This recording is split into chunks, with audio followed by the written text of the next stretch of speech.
जो आपको बिल्डिंग दिख रही है शीश महल कहलाता है। तो बुंदेला डायनेस्टी के 13 नंबर किंग महाराजा उदित सिंह के द्वारा अब आप देखिए सीलिंग पर ये फ्रेस्को वॉल पेंटिंग बनी हुई है। Fresco is a Italian word, फ्रेस्की, ये गीले प्लास्टर पर पेंटिंग डेवलप की जाती है। सामने छोटी सी बिल्डिंग दिख रही है, इसको कहा जाता है नौबत खाना। ये रॉयल म्यूजिक गैलरी हुआ करती थी। तो जब कोई रॉयल जो एंटर करने जा रहे हैं दीवाने खास में, तो आपको यहाँ देखिए ऐसा लग रहा है कोई रास्ता नहीं है, इसलिए बनाए जाते थे फोर्ट में दुश्मन को डाइवर्ट करने के लिए। इसलिए आदाब, नमस्कार, सत श्री अकाल, मैं सईद। तो फिलहाल हम आ चुके हैं मध्य प्रदेश के एक और ऐतिहासिक पैलेस ओरछा में। ओरछा आने का हमारा एकमात्र मकसद ये है यहाँ की जितनी भी ऐतिहासिक इमारतें हैं वो मैं आपके सामने रूबरू करा सकूं। तो फिलहाल अभी मैं जिस जगह खड़ा हूँ ये है राजा का महल, जो कि बनवाया गया था 16वीं शताब्दी में।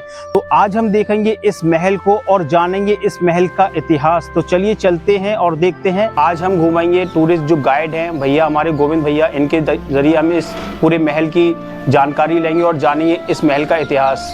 जी भैया। मेरा नाम गोविंद है, मैं ओरछा से बिलोंग करता हूँ।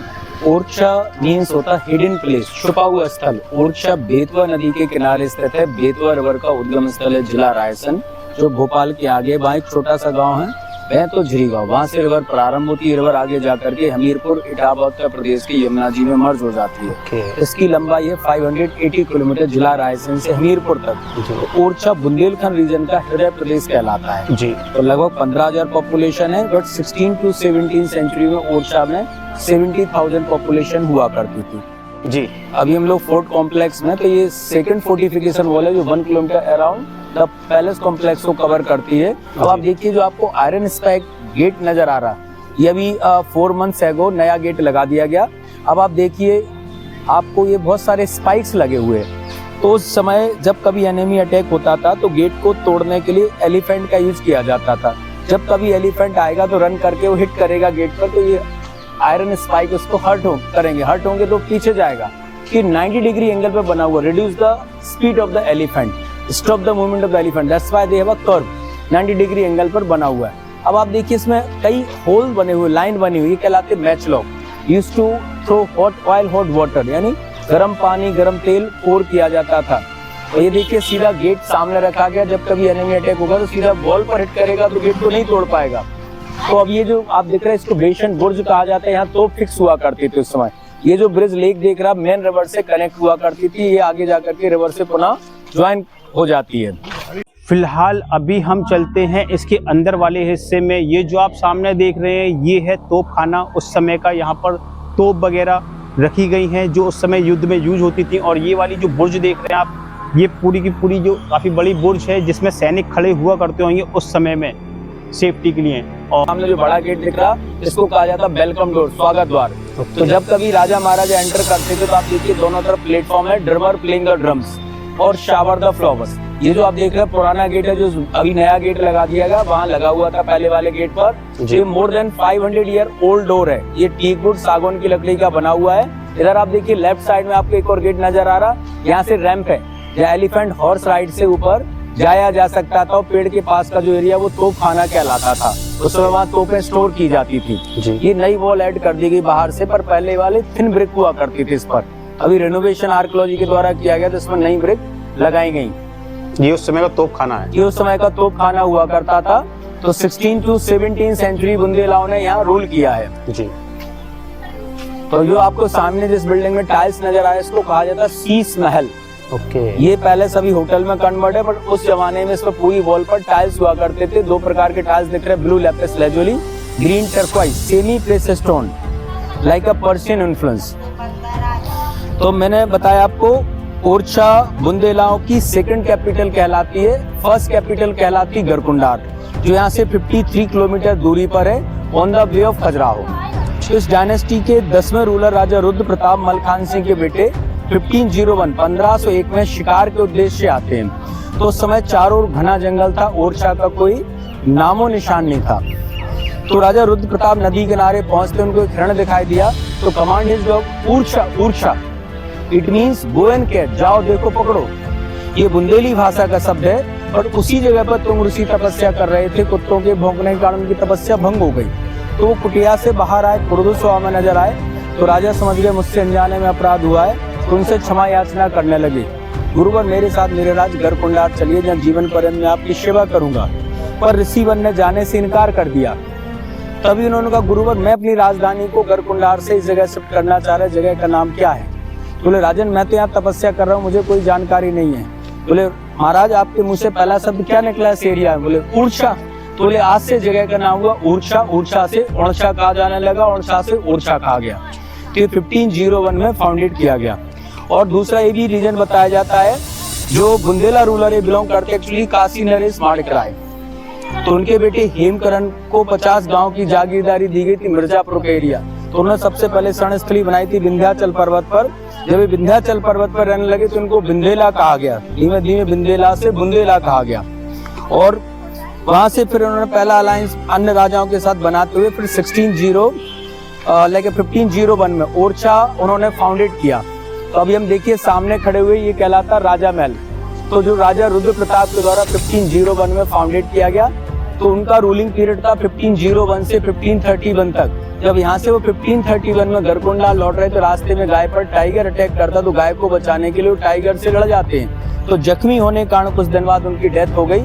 तो उनके 12 बेटे थे, तो उनके मृत्यु उपरांत उनके सबसे बड़े बेटे भारती चंद ओरछा के 2nd नंबर किंग हुए।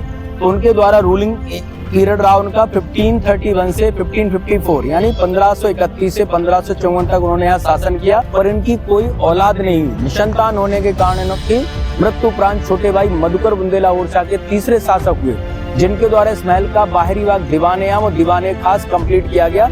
उनका रूलिंग पीरियड था 1554 से 1592, 1554 से 1592 तक। अभी हम लोग जाने वाले हैं राजा महल के फर्स्ट सेक्शन दीवाने-आम में, जहाँ हम लोग देखेंगे दीवाने-आम उस समय कैसा बना हुआ है। ये जो आप देख रहे हैं ब्रिटिश टाइम की ग्रिल है जी, आयरन कास्ट आयरन यूज किया गया ब्रिटिश टाइम। हाँ, ये मतलब उसी समय में कास्ट आयरन का ज्यादा यूज हुआ, तो पहले भी हो सकता, पर मुझे लगता है ब्रिटिश पीरियड में ऐड की गई। पर ब्रिटिश ने यहाँ पर रूल नहीं किया ओरछा में।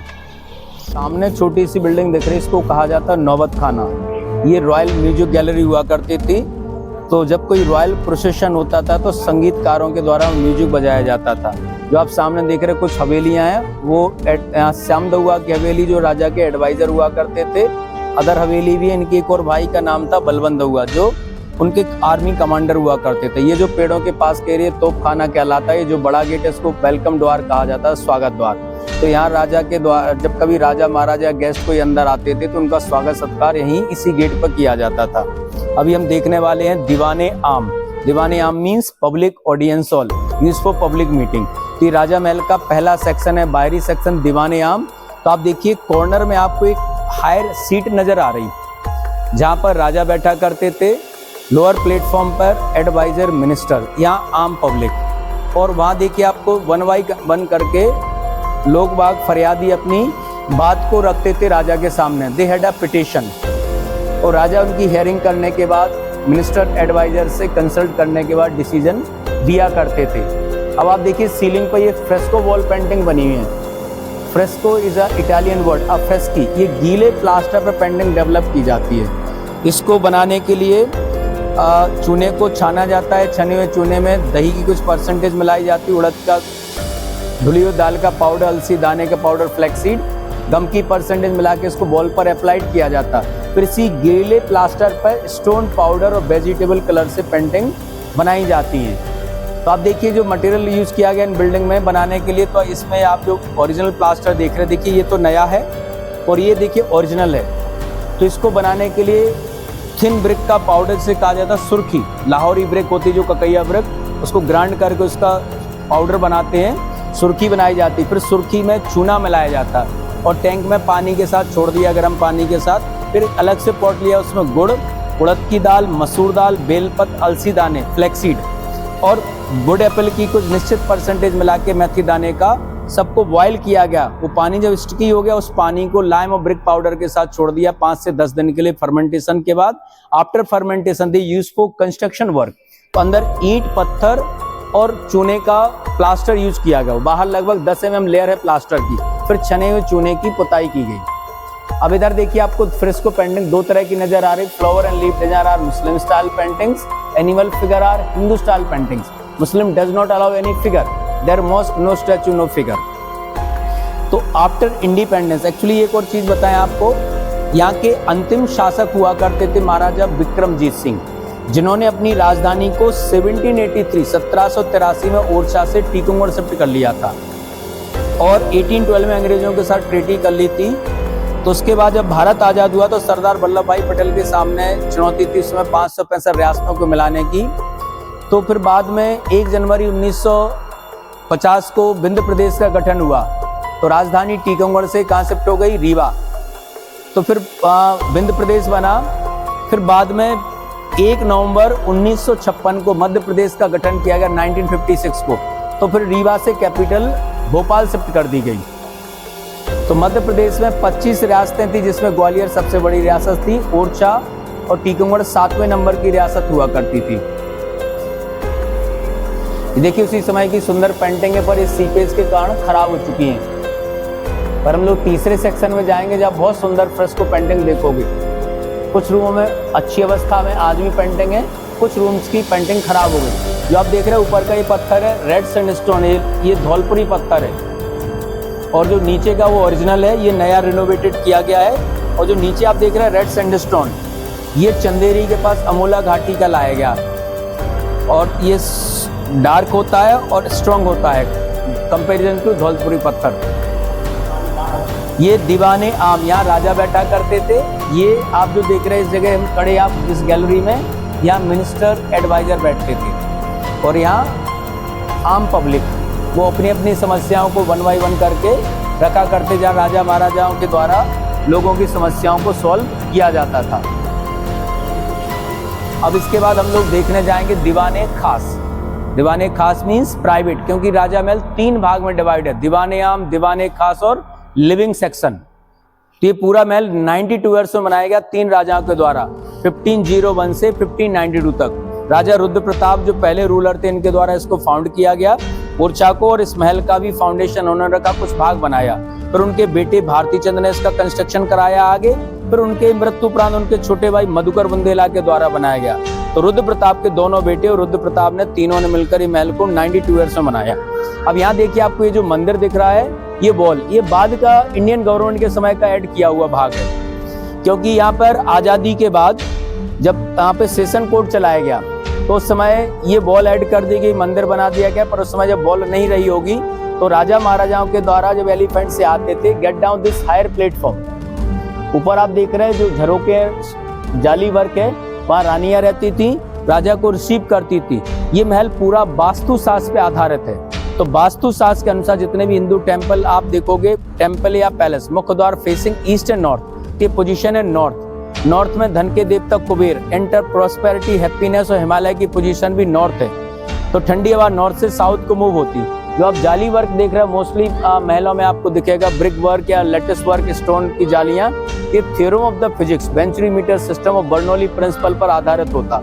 जब हवा आएगी टकराने के बाद convert into cool wind and blowing fast, इसलिए मोस्ट ऑफ फोर्ट पैलेसों में आपको दिखेगा। अब आप देखिए ये जो आपको बिल्डिंग दिख रही है, शीश महल कहलाता है। तो बुंदेला डायनेस्टी के 13 नंबर किंग महाराजा उदित सिंह के द्वारा 1763 में बनाया गया, 1763 एडी में एकांतवास के लिए, रॉयल गेस्ट हाउस के लिए, जो बाद में 1978 में मध्य प्रदेश टूरिज्म गवर्नमेंट के द्वारा होटल में कन्वर्ट कर दिया गया। तो इसमें 2 प्रकार के टाइल्स है, blue Lapis lazuli, green turquoise, semi precious stone like अ पर्शियन इन्फ्लुएंस। अब देखें तो समरकंद में ये टाइल सबसे ज्यादा यूज किया गया।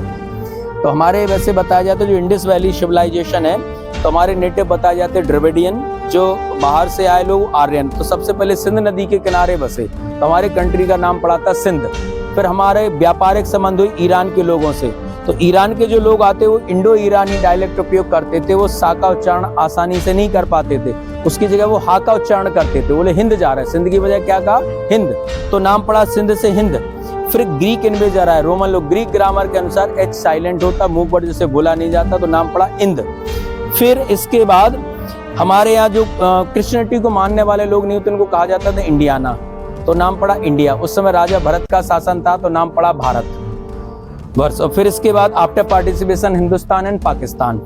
तो ये शॉर्ट में एक मैंने बताया इंडस वैली सिविलाइजेशन को, अगर डिटेल पढ़ेंगे तो मोहनजोदड़ो, हड़प्पा, सारा उसी से संबंधित जुड़ा हुआ है। अब आप देखिए, आपने जो एंटर करने जा रहे हैं हम लोग दीवाने खास में, तो आपको यहाँ देखिए ऐसा लग रहा है कोई रास्ता नहीं है, इसलिए बनाए जाते थे फोर्ट में दुश्मन को डाइवर्ट करने के लिए, इसलिए आपको ऐसा महसूस है अब इधर को जाएं या इधर को। अभी तो ये साइन बोर्ड लगा रखा है, पर उस समय कंफ्यूज हुआ करते थे। अब देखिए हम लोग ये ईस्ट गेट है जो राजा महल का, उसकी ओर जा रहे हैं। तो ईस्ट गेट से हम दीवाने खास में प्रवेश करेंगे। तो दोस्तों ये किला है बहुत ही बड़ा, तो इस किले के होने वाले हैं हमारे 2 भाग। तो अभी हम मिलते हैं अपने नेक्स्ट भाग में, तब तक के लिए अपना ख्याल रखें। और अगर आप मेरे चैनल पर नए हैं तो मेरे चैनल को सब्सक्राइब करें, जो कि आपको हर एक वीडियो की नोटिफिकेशन मिलती रहे। तो मिलते हैं अपने नेक्स्ट भाग में।